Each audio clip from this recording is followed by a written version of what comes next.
Bonjour à tous et à toutes, donc bienvenue dans une nouvelle vidéo cétose de sport et cancer. Aujourd'hui, simplement une petite vidéo pour faire le point d'étape à 2 mois, puisque je viens de les dépasser. Alors, première chose, bon ben, je suis toujours vivant et je poursuis mon régime cétogène, c'est déjà pas mal. Euh, En termes de glycémie, je vous ai fait un petit, voilà, il y a le petit graphique bilan. Alors on voit que c'est quand même encore très irrégulier. Là en ce moment je me stabilise visiblement autour de la limite haute des 80, mais voilà, il y a encore du travail à faire pour réguler cette glycémie un petit peu plus bas pour être sûr de bien être dans la cible. Bon, je m'inquiète pas particulièrement, c'est vrai que c'est assez compliqué, enfin tous ceux enfin visiblement je vois les témoignages, mais tous ceux qui font un petit peu cette démarche-là, se rendre compte à quel point ça peut être un peu chaotique, ça peut être difficile à maîtriser, et puis même parfois, il faut l'avouer, c'est un petit peu mystérieux les évolutions de la glycémie. On va y revenir un petit peu. Mais je m'inquiète pas parce qu'effectivement ma cétonémie reste pour l'instant assez élevée. Mes dernières mesures, voilà, c'est du.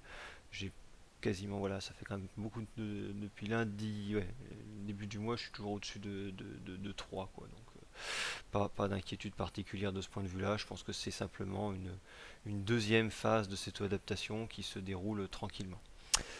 En termes d'alimentation, ben, je vais pas rentrer dans le détail. De toute façon, si ça intéresse des gens, j'ai fait. Je vous dis, je note à peu près tout ce que je mange, sauf les épices, les aromates, enfin les trucs qui comportent très très peu en macronutriments. Je, pour l'instant, je reste assez strict. Je teste un petit peu d'introduire du fromage, mais ça, juste comme ça, ponctuellement, je vois s'il y a une différence ou non. Très très peu d'écart. Là, vous voyez exceptionnellement aujourd'hui, genre voilà, un verre de vin rouge, un fond de verre de vin rouge. Mais je reste très strict pour l'instant dans mon approche. Enfin, je me considère comme assez strict dans mon approche. Euh, voilà. Ensuite, un point que je voulais dire, si sur le premier onglet, vous verrez qu'a disparu la colonne poids. Tout simplement parce que je me suis rendu compte que ma perte de poids n'était pas du tout une perte de poids, c'est simplement ma balance qui était complètement fausse et qui déconnait et qui m'induisait en erreur en me faisant croire que je perdais du poids alors que pas du tout. Et c'est vraiment au bout d'un moment, je me suis dit mais c'est juste pas possible. J'ai été en pharmacie pour me peser et j'ai dit bah oui d'accord effectivement. Donc j'ai racheté une nouvelle balance et en fait voilà j'ai pas mon poids s'est très bien stabilisé autour de 78-79 kg. Donc voilà, je suis là-dessus, j'ai pas d'inquiétude et ça rassure aussi beaucoup mes médecins évidemment parce que sinon j'étais obligé de cacher. Enfin, donc voilà, là-dessus ça va. Après, en termes de composition corporelle, on pourra en discuter, mais j'ai l'impression quand même que je me suis bien amélioré aussi. Mais bon, j'ai pas pris le temps de faire des mesures avec une pince à pli cutanée, vraiment bon. Voilà, c'était pas dans mes objectifs. Mon objectif, c'est pas de perdre du poids, c'est pas d'améliorer, comment dirais-je, mon apparence esthétique. Moi, j'ai vraiment un objectif santé. Donc j'avais pas vraiment d'envie et de temps à perdre avec ça. Mais c'est peut-être une erreur de ma part. Simplement, ce que je voudrais dire là-dessus, des petits trucs intéressants, je me suis amusé à faire quelques graphes. Alors là, par exemple, vous pouvez voir, en fait, je m'amuse à chaque fois que je mesure ma cétonémie sanguine, je fais aussi une mesure sur la bandelette urinaire. Et donc, qu'est-ce qu'on observe? Eh bien, là, même, enfin, si vous observez rien, vous n'êtes pas bon pour aller bosser à l'INSEE, hein. Pour le coup, c'est qu'il y a une corrélation très nette entre les deux courbes. Voilà, la courbe dans l'urine, elle est toujours un petit peu plus élevée.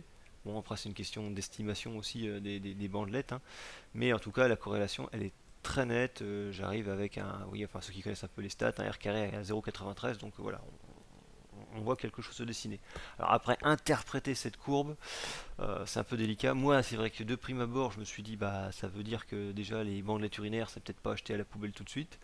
Parce que visiblement, en tout cas, ça me donne à peu près la même indication que la mesure sanguine des corps cétoniques.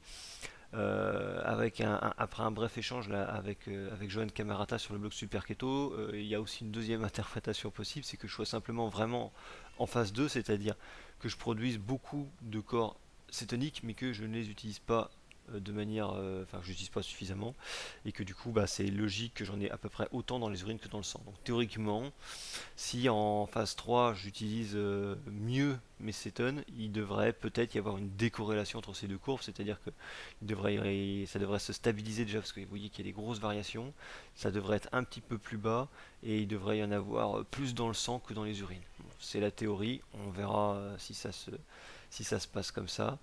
En tout cas, pour l'instant, je continue cette petite expérience de comparer les deux niveaux de mesure. Et ce qui est doublement intéressant, c'est qu'après, je lis, j'ai un coefficient de corrélation, une équation qui me permet de corriger ce que je vois sur ma bandelette urinaire pour à peu près savoir ce que j'ai réellement dans le sang. En tout cas, actuellement, ça marche très bien. Et puis ça me permet de faire quelques économies. Alors là, en revanche, qu'est-ce que je voulais vous mettre? C'était simplement, alors ce nuage de points, ça représente les relations qu'il peut y avoir entre la glycémie et la cétonémie. Alors j'ai fait des petites corrections, etc. Vous vous étonnez pas des valeurs. En tout cas, tout ce qu'on peut voir, c'est que là, il n'y a pas de corrélation nette entre les deux. Bon. Vous voyez, bon là, mon graphique, il bug un peu parce que c'est mes problèmes avec les hyperliens. Il faudrait que je le corrige, mais enfin, de toute façon, ça montre à peu près la même chose. Oui, il y a une tendance globale, c'est-à-dire que quand la glycémie augmente, la cétonémie diminue et vice-versa. Mais de nombreuses exceptions, c'est vraiment, il y a vraiment beaucoup de bruit statistique, c'est vraiment pas net. Voilà, c'est des tendances globales, mais avec qui sont quand même difficiles à apprécier. On a beaucoup de contre-exemples. Bref. Euh, une autre chose un petit peu rigolote que je me suis amusé à faire, c'est de regarder mes valeurs de glycémie moyenne en fonction des jours de la semaine. Et vous voyez quand même qu'il y a des grosses disparités. Alors, est-ce que c'est statistiquement significatif? J'ai pas encore fait toutes les analyses que j'aurais voulu faire. Alors, ce qu'il faut regarder effectivement, c'est que c'est la glycémie à jeun le matin. Alors, ce qui compte en fait, c'est plutôt, c'est pas de dire que le lundi et le vendredi, ce seraient mes journées les plus chargées et que donc ça expliquerait que ma glycémie s'élève. Parce qu'il faut regarder en fait pour le lundi, ce qu'il faut regarder c'est le dimanche. Qu'est-ce qui s'est passé le dimanche? Donc en fait, c'est le lendemain du dimanche et le lendemain du jeudi qu'il y a les plus gros pics. J'ai pour l'instant un petit peu de mal à expliquer ça, peut-être des grosses journées, enfin je sais pas, voilà, peut-être des écarts un petit peu le dimanche, et puis des grosses journées, enfin la fatigue de la fin de la semaine qui s'accumule, mais bon, à voir si ça se lisse dans le temps, si c'est net. Voilà, je pense avoir dit à peu près tout ce que je voulais dire pour l'instant. Je vous dis, vous pouvez euh,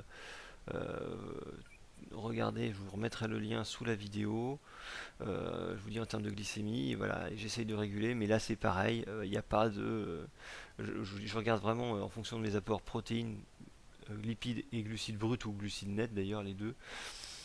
Il n'y a pas de lien évident entre la consommation en macro et la glycémie. Donc est-ce que c'est d'autres facteurs qui jouent ou non? J'en sais rien. Voilà. En tout cas, pour l'instant, je m'accroche, je continuerai, je ferai encore une vidéo dans un mois pour voir où j'en suis. J'espère pouvoir baisser un petit peu et quand même passer entre guillemets en phase 3, donc où ça devrait aller mieux.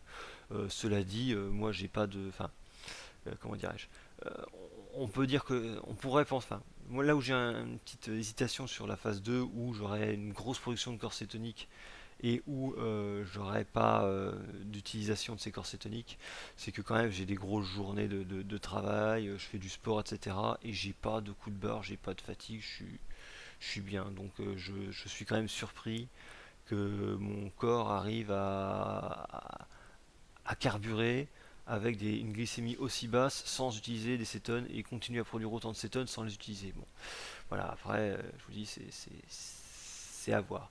Maintenant, ce qui est quand même intéressant à voir, c'est que voilà, je vous dis, même quand j'ai des valeurs de glycémie qui sont assez élevées, enfin, vous voyez là, je suis à 80, avec je suis à 5,4 en sténémie, mon indice glucose kétone, il est quand même à 0,82, et je pense que ça a quand même encore du sens dans mes objectifs de prévention, on va dire, ou même comment dirais-je, de soins sur ma maladie.